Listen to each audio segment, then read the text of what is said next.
सालों पहले पीतल नगर में किशन नाम का एक किसान रहता था। वह गांव के एक जमींदार के खेत में पर काम करके किसी तरह अपना घर चला रहा था। पहले किशन के भी खेत थे, लेकिन उसके पिता के बीमार होने के कारण उसे अपने सारे खेत बेचने पड़े। मजदूरी में मिलने वाले पैसों से पिता का इलाज कराना और घर का खर्च चलाना मुश्किल हो रहा था। वो हर दिन सोचता कि कैसे घर की स्थिति को बेहतर किया जाए। आज भी इसी सोच के साथ किशन सुबह सुबह जमींदार के खेत पर काम करने के लिए निकला। खुदाई करते समय उसकी कुदाल किसी धातु से टकराई और तेज आवाज हुई। किशन के मन में हुआ कि आखिर ऐसा क्या है यहाँ। उसने तुरंत उस हिस्से को खोदा तो वहां से एक बड़ा सा पतीला। किशन के मन में हुआ कि ये जेवरात होते तो मेरे घर की हालत थोड़ी सुधर जाती। फिर किशन ने सोचा कि चलो अब खाना ही खा लेता हूं। किशन ने खाना खाने के लिए अपने हाथ की कुदाल उस पतीले में फेंक दी और हाथ मुंह धोकर खाना खाने लगा। खाना खत्म करने के बाद किशन अपनी कुदाल उठाने के लिए उस पतीले के पास पहुंचा। वहां पहुंचते ही किशन हैरान हो गया। उस पतीले के अंदर एक नहीं बल्कि बहुत सारे कुदाल थे। उसे कुछ समझ नहीं आया। तभी उसने अपने पास रखी एक टोकरी को भी उस पतीले में फेंक दिया। वो एक टोकरी भी पतीले के अंदर जाते ही बहुत सारी हो गई। ये सब देखकर किशन खुश हो गया और उस जादुई पतीले को अपने साथ घर लेकर चला आया। वो हर दिन उस बर्तन में अपने कुछ औजार डालता और जब वो ज्यादा हो जाते तब उन्हें बाजार जाकर बेच आता।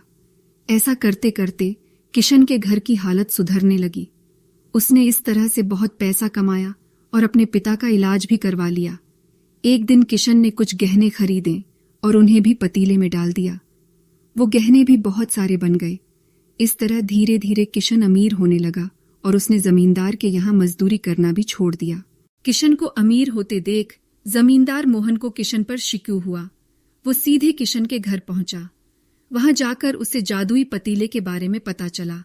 उसने किशन से पूछा, तुमने यह पतीला कब और किसके घर से चुराया? डरी हुई आवाज में किशन बोला, साहब, ये पतीला मुझे खेत में खुदाई के समय मिला था।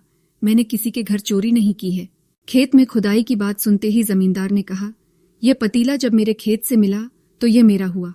किशन ने जादुई पतीला ना लेकर जाने की बहुत मिन्नतें की, लेकिन जमींदार मोहन ने उसकी एक नहीं सुनी। वो जबरदस्ती अपने साथ वो जादुई पतीला लेकर चला गया। जमींदार ने भी किशन की ही तरह उसमें सामान डालकर उन्हें बढ़ाना शुरू किया।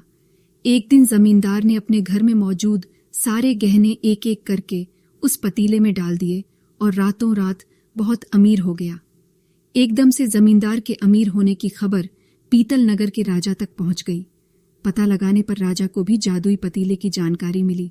फिर क्या था, राजा ने तुरंत अपने लोगों को भेजकर जमींदार के यहाँ से वो पतीला राजमहल मंगवा लिया।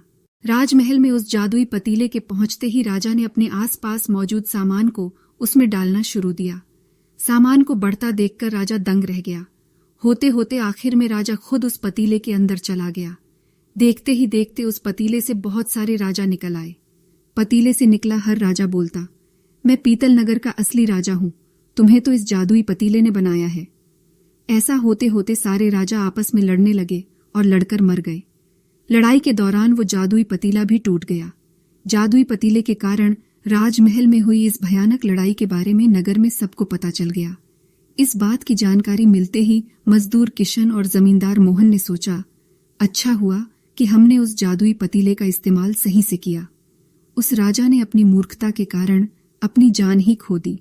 कहानी से सीख, जादुई पतीले की कहानी से दो सीख मिलती हैं। पहली कि मूर्खता का अंत बुरा ही होता है।